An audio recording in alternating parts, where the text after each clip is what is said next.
히스기야 왕이 듣고 자기 옷을 찢고 굵은 베옷을 입고 여호와의 전으로 갔고, 왕궁 맡은 자 엘리야김과 서기관 셈나와 제사장 중 어른들도 굵은 베옷을 입으니라.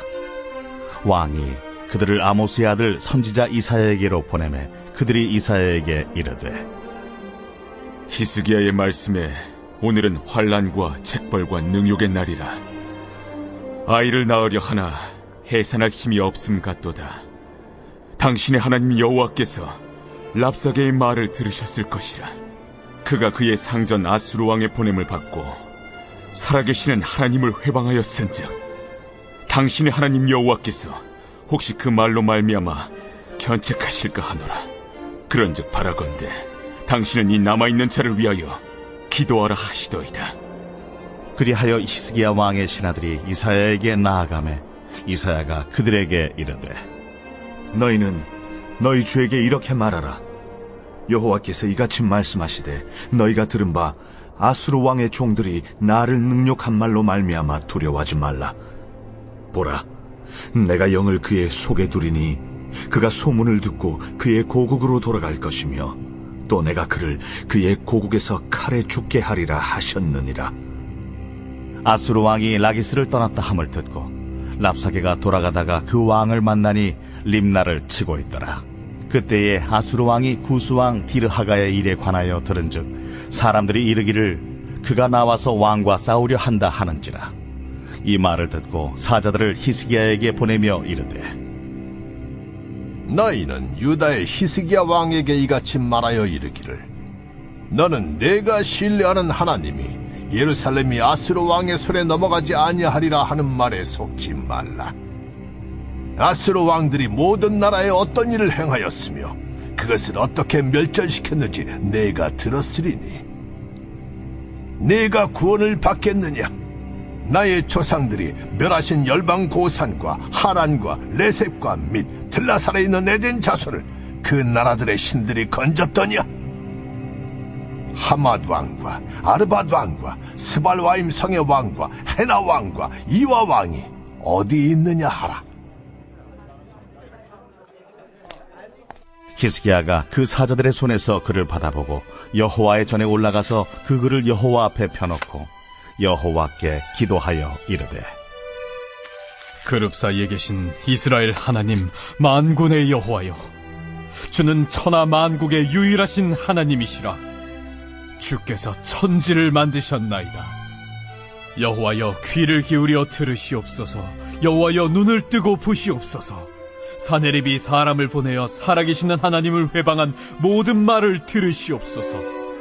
여호와여, 아수르 왕들이 과연 열국과 그들의 땅을 황폐하게 하였고 그들의 신들을 불에 던져 싸우나 그들은 신이 아니라 사람의 손으로 만든 것일 뿐이요 나무와 돌이라. 그러므로 멸망을 당하였나이다. 우리 하나님 여호와여, 이제 우리를 그의 손에서 구원하사 천하 만국이 주만이 여호와이신 줄을 알게 하옵소서. 제가 얼마 전에 이건 웃어야 할지 울어야 할지 헷갈리는 기사 하나를 읽었는데요. 지금 중국도 코로나19가 심각해서 이제 사회적 거리두기를 하느라고 차량 통제 정책을 쓰고 있거든요. 그런데 방식이 이런 겁니다. 중국의 자동차 번호판을 보니까 거기는 숫자로만 되어 있는 게 아니라 영어 알파벳과 숫자의 조합으로 되어 있더라고요. 그래서 알파벳으로 차량을 통제하는데 그 번호판에 A부터 E 알파벳, 그러니까 A, B, C, D, E가 써진 차량이 4일을 운행했다고 하죠. 그럼 그 다음 5일째부터는 번호판의 다음 알파벳이죠. F부터 J가 써진 차량이 또 4일을 운행하는 거예요. 그러니까 어떤 차량이든 4일 운행을 했다면 4일은 차량을 운행하면 안 돼요. 이게 좀 굉장히 불편한데 그래도 모두의 안전을 위해서 엄격하게 통제하고 다들 지키고 있는 거예요. 그런데 어느 날 도로에서 어떤 영상이 찍혔냐면 굉장히 비싼 수입차가 있는데 그 차 주인이 자기 번호판에 뭘 하고 있는 거예요. 그래서 카메라를 가진 사람이 가만히 찍어보니까 뭘 하고 있냐면 이날이 A부터 E가 새겨진 차량이 마지막으로 운행하는 날이었어요. 이 차는 알파벳 E가 새겨져 있었는데 그래서 이 차는 다음 날부터는 4일 운행을 쉬어야 되는 거죠. 그런데 2차 주인은 그게 싫었나 봐요. 좀 편하게 다니고 싶었던 거죠. 그래서 한 게 뭐냐면 잘 지워지는 페인트를 가지고 와서는 알파벳 대문자 E에서 가장 밑에 있는 가로 짝대기 하나 있죠. 그걸 지워버렸어요. 그리고 신기한 게 뭐냐면 짝대기 하나 지우니까 순식간에 E가 F로 변하는 거예요. 그래서 이 차는 글자에서 짝대기 하나 지우고 운전하면 안 되는 다음 날도 버젓이 운전을 하면서 편안하게 다닌 거예요. 그런데 생각을 해보세요. 이 사람이 제가 봐도 작업을 진짜 잘했어요. 정말 짝대기 하나 잘 지우니까 알파벳이 감쪽같이 F 같아요. 그런데 생각을 해보자 이거죠. 이 사람이 짝대기 하나 잘 지워서 남들은 4일 동안 자동차 못 쓰고 불편하게 살 때 이 사람은 통행 제한 없이 편하게 운전하고 다녔거든요. 그러니까 그 2에서 짝대기 하나 지우면 F 아닌가? 이걸 생각해낸 자기를 스스로 얼마나 칭찬했겠으며 이 편안함을 얼마나 즐기면서 다녔겠어요. 그런데 누군가의 카메라에 의해서 그 장면이 딱 찍히는 바람에 그게 뉴스 전파를 탔는데 알고 보니까 번호판을 조작한 그 차 주인이 누구냐? 중국의 국가대표 축구 선수인 위안차오였던 거예요. 그런데 국가대표 선수가 법을 어기는 그 현장이 그대로 영상에 찍히고 방송이 되니까 그때부터 어떤 일이 벌어지기 시작하냐. 일단 그곳이 광저우였는데 광저우 경찰이 벌금으로 5천 위안, 그러니까 우리 돈으로 86만 원의 벌금을 물리고 15일의 구류 처분을 했어요. 그런데 이거는 시작이었습니다. 이 소식을 접한 위안차오의 소속 구단이 그날로 계약을 해지했는데 계약이 해지되면서 이 선수가 못 받게 된 돈이 얼마냐? 1,500만 위안, 우리 돈으로 25억의 돈이 순식간에 공중으로 날아가 버렸어요. 그리고 중국 축구협회는 이 선수의 국가대표 자격을 영구 제명하는 것까지 검토하면서 이 선수는 다시는 축구 국가대표팀에 못 들어갈 위기에 처한 거예요. 그런데 이 어마어마한 금전적 그리고 그 명예의 손상이 일어난 엄청난 일이 왜 일어났냐? 유성 페인트로 알파벳 짝대기 하나 지워서 일어난 일인 거예요. 그런데 우리가 한번 생각해보자 이거죠. 도대체 이 사람이 왜 이런 어리석은 행동을 했을까? 이유가 뭐냐면 그 알파벳 짝대기 하나 지우는 이 작은 일을 할 때 이게 앞으로 엄청난 파장을 불러올 거라는 걸 전혀 몰랐던 거예요. 그러니까 아무 생각 없이 짝대기 하나를 지우는 그 어리석음을 범하는 거죠. 그러니까 미래를 모르는 인간은 이래서 본질적으로 너무 어리석은 거예요. 내 작은 행동 하나가 어떤 결과를 가져올지 아무도 모르거든요. 여러분 생각을 해보세요. 이 선수가 번호판을 조작하고 다른 사람들은 다 불편하게 다닐 때 혼자서 차를 몰고 다녔다는 거죠. 그럼 이때 차를 몰고 다니면서 그때 했던 내 행동을 뭐라고 평가하겠어요? 신의 한 수, 혹은 기가 막힌 아이디어로 생각을 했겠죠. 그런데 나에게 일어난 결과를 놓고 같은 행동을 보니까 이 행동은 신의 한 수가 아니라 내 인생을 무너뜨린 악수 중의 악수였던 거예요. 그런데 이 선수가 자기 행동이 가져올 미래를 알았더라면 여러분 이 행동을 했을까요? 짝대기 하나를 지우면서 이게 사소한 일이라고 생각했을까요? 정말 이 결과를 알아도 4일 더 편하게 운전하는 쪽을 선택했을까요? 절대로 아니에요. 그 선수가 내 미래를 알았다면 이걸 작은 일로 여기지도 않았을 거고 기꺼이 4일은 대중교통 이용하면서 불편하게 다녔을 거예요. 결과를 알았더라면. 여러분 이런 관점에서 오늘 히스기야를 보자 이거죠. 여러분 이 히스기야에게 아수르는 정말 골치 아픈 존재였어요. 이게 당연할 수밖에 없는 게 자기가 가진 힘으로 이 아수르가 무리한 조공을 계속 요구하니까 왕의 입장에서는 아수르만 없으면 이 생각을 계속했을 거라고요. 그런데 그때 조금 힘이 남아있던 이집트가 우리 같이 아수르를 치자고 하면서 손을 내미는 거예요. 그런데 하나님은 이 행동에 대해서 아무리 어려워도 안 믿는 이집트와는 손잡으면 안 된다고 계속 단호하게 반대를 하셨거든요. 그런데도 히스기야가 이집트와 손을 잡은 거예요. 그런데 이때 히스기야는 자신의 외교 정책이 아수르로부터 벗어날 수 있는 절호의 찬스 혹은 신의 한 수라고 생각을 했을 거예요. 놓치면 안 되는 기회로 여겼던 거죠. 그런데 내가 신의 한 수라고 생각하면서 뒀던 그 한 수가 빌미가 돼서 지금 예루살렘의 성벽 주변을 아수르 군대가 완전히 포위하고 있고 여호와 하나님을 모욕하는 연사를 듣고 있단 말이죠. 그런데 이 엄청난 결과를 보고서야 히스기야가 깨닫는 게 뭡니까? 내 결정은 신의 한 수. 놓치면 안 되는 아주 좋은 찬스가 아니라 장고 끝에 둔 악수 중에 악수라는 걸 이때 깨닫는 거예요. 그런데 생각을 해보세요. 그가 이 미래를 모르니까, 자기 행동이 불러올 결과를 모르니까 하나님이 그렇게 안 된다고 해도 결국 자기 뜻대로 밀고 나가는데, 만약 그가 오늘 이 미래를 알았다면 하나님 뜻을 거역했겠냐고요. 절대 아닙니다. 아마 힘들고 불편하더라도 한동안 좀 더 허리띠 졸라매고 살찌나도 아수르의 조공을 바치면서 자기 십자가를 지고 기다렸을 거예요. 왜요? 이거보다 그게 낫거든요. 그런데 다가올 미래를 모르니까 말씀을 거역하고 내 인생 망가뜨리는 한 수를 두는 거예요.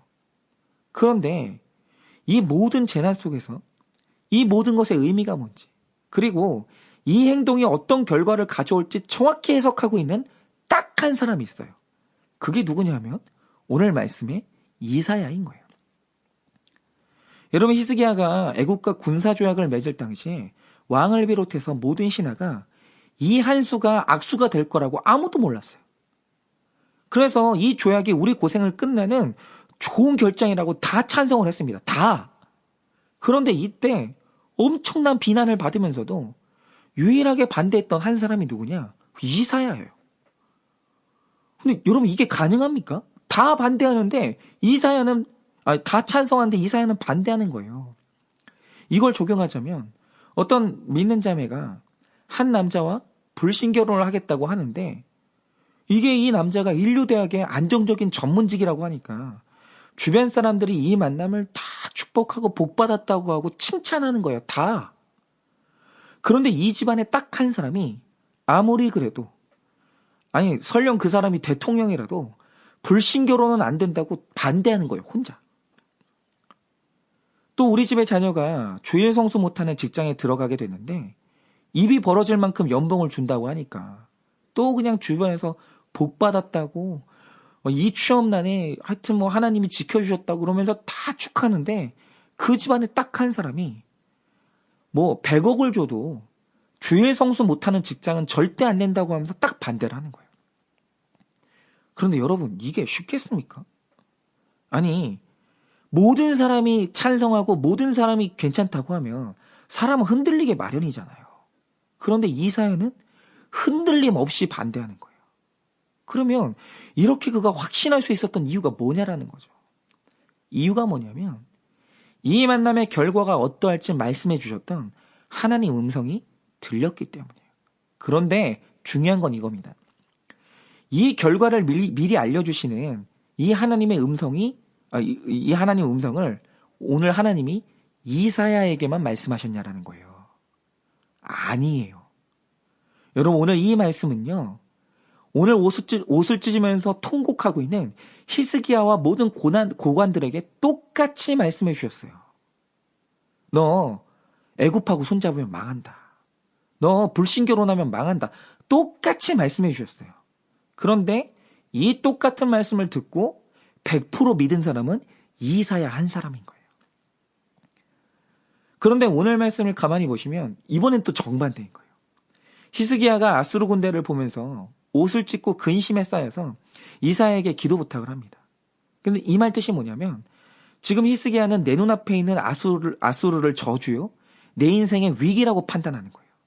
그런데 오늘 이사야가 참 재미있는 게 뭐냐면, 친구처럼 보였던 이집트를 보면서는 반대하고 근심해요.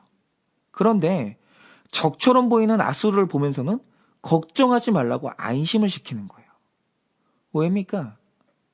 이 아수르는 히스기야를 죽이러 온 적이 아니라 히스기야를 회복시키고 거룩하게 만들려고 하나님이 보내신 천사임을 정확히 해석했기 때문이에요.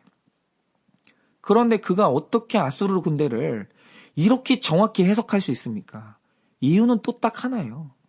이 또한 말씀이 들렸기 때문이에요. 여러분, 오늘 말씀이 우리에게 말하는 은혜가 이겁니다. 이사야는 축복처럼 보이는 이집트가 실상은 저주고 저주처럼 보이는 아수르가 실상은 축복이라는 걸 정확히 해석하고 내 선택이 가져올 결과를 미리 알았던 유일한 사람이에요. 그러면 이사야가 이렇게 옳은 길로만 갈 수 있었던 이유가 뭔가? 장차 올 환란을 미리 대비할 수 있는 이유가 뭔가? 그것은 이사야가 내 귀에 들린 하나님 말씀을 100% 신뢰했던 단 한 사람이었기 때문이에요. 제가 그 김양재 목사님을 옆에서 이제 모시면서 목사님이 참 이사야 같은 분이라는 생각을 자주 했었어요. 제가 김양재 목사님을 만났을 때 처음 들었던 생각이 뭐였냐면, 이분은 참 처음 듣는 얘기를 많이 하신다. 이런 생각을 제가 많이 했습니다. 그런 거 처음 듣는 얘기가 뭐였냐? 몇 개만 말씀드리자면, 제가 어릴 때 어머니로부터 이 결혼에 관해서 늘 들었던 말씀이 뭐냐면, 현성아, 결혼 상대는 믿음 좋은 사람이 아니라 성품 좋은 사람이랑 해야 된다는 거예요. 왜냐하면 믿음은 좋은데 성품이 안 좋은 사람이 있다는 거예요. 그런데 믿음이 아무리 좋아도 성품 안 좋으면 결혼 생활이 너무 불행하다는 거예요. 그러니 행복하고 싶으면 믿음보다는 성품 좋은 사람이랑 결혼하라는 거죠. 근데 저는 그 말이 사실인 줄 알고 그렇게 믿고 살았어요. 그리고 많은 사람들도 그렇게 알고 있더라고요. 성품 좋은 사람 만나야 된다고. 그러다가 제가 어느 날 김양재 목사님을 만나는데 목사님이 단호하게 잘라서 하시는 말씀이 뭐냐? 아니, 인간이 100% 죄인인데 100% 죄인인 인간 중에 성품 좋은 사람이 어디 있냐고. 사람의 성품은 착한 것도 결국 악하게 끝나는 거라고. 그러니까 결혼은 성품 좋은 사람이 아니라 믿음 좋은 사람이 만나야 구원도 되고 가정도 지킨다는 거예요. 근데 이 말씀은 저 처음 들어보는 거예요. 그런데 그러니 세상 90% 사람의 인생의 목적은 행복인데 이 말씀을 들었을 때 얼마나 많은 사람들이 이 말에 반감을 가지고 얼마나 많은 사람들이 이 말에 반대를 했겠어요. 그런데 제가 가만히 보면 그러면 하나님은, 성경에 나오는 하나님은 성품 좋은 사람 찾으세요? 믿음 좋은 사람 찾으세요? 믿음 좋은 사람이에요. 여러분, 하나님은 아브라함의 성품이 좋아서 이스마엘을 끼고 돌 때 혼내셨어요. 그런데 아브라함의 믿음이 성장해서 독생자 아들 이삭에게 칼을 들 때는 칭찬하셨어요. 그러니까 우리가 이걸 못 믿으니까 행복 찾아서 믿음 좋은 사람보다 성품 좋은 사람 선택하는 건데, 중요한 게 뭐냐? 이 김양재 목사님 사역이 처음에는 욕먹고 비난을 막 들어요. 그런데 나중에는 이 사역이 부흥이 되는 이유가 뭐였냐면 사람들이 자기 판단대로 애굽으로 떠나고 애굽 사람하고 손을 잡는단 말이죠. 근데 살아보니까 목사님 말이 맞는 거예요. 행복 찾아서 믿음 없는 사람과 결혼했다가 결국 가슴 치면서 말씀이 있는 공동체로 돌아오는 사람이 그렇게 많더라는 거예요. 여러분, 이뿐입니까? 이분은 맨날 싸우면서도 이혼, 불신결혼, 절대 불가, 재혼 반대, 가정중수, 고난이 축복이다 등등 사람들이 싫어할 만한 말씀을 확신 있게 전하시는데, 처음에는 싸우고 반대했던 사람들도 시간이 지나면 이 말씀이 맞았다는 게 깨달아지니까 다 돌아와요. 그런데 이 목사님이 사람들이 그렇게 반대하고 싫어해도, 심지어 어떨 때는 싸워야 될 때라도 이렇게 꺾이지 않고 확신 있게 말할 수 있는 이유가 뭐겠어요? 일단 이분은 매일 큐티하는 분이에요. 매일. 그리고 그 큐티하면서 들은 하나님의 음성을 어린아이처럼 100% 신뢰하는 분이에요. 그러니까 하나님이 말씀하셨으면 이 말이 맞기 때문에 나도 그렇게 살아야 되고 남도 그렇게 살 수 있도록 적용시키는 게 이분 사역이었어요. 그런데 그렇게 하나님 말씀을 신뢰하면서 가니까 장차 있을 환란을 미리 다 대비하게 되고, 복처럼 보이는 것에서 저주를 분별하고 저주처럼 보이는 것은 축복으로 정확하게 분별을 해 나가시더라는 거예요. 그런데 이건 김양재 목사님의 지략과 능력이 아니었고요. 하나님을 얼마나 신뢰했느냐, 이 문제였던 거예요. 여러분은 하나님 말씀을 몇 프로나 신뢰하십니까? 만약 여러분이 내 귀에 들린 하나님 말씀을 100% 신뢰하신다면 여러분이 바로 이사야예요.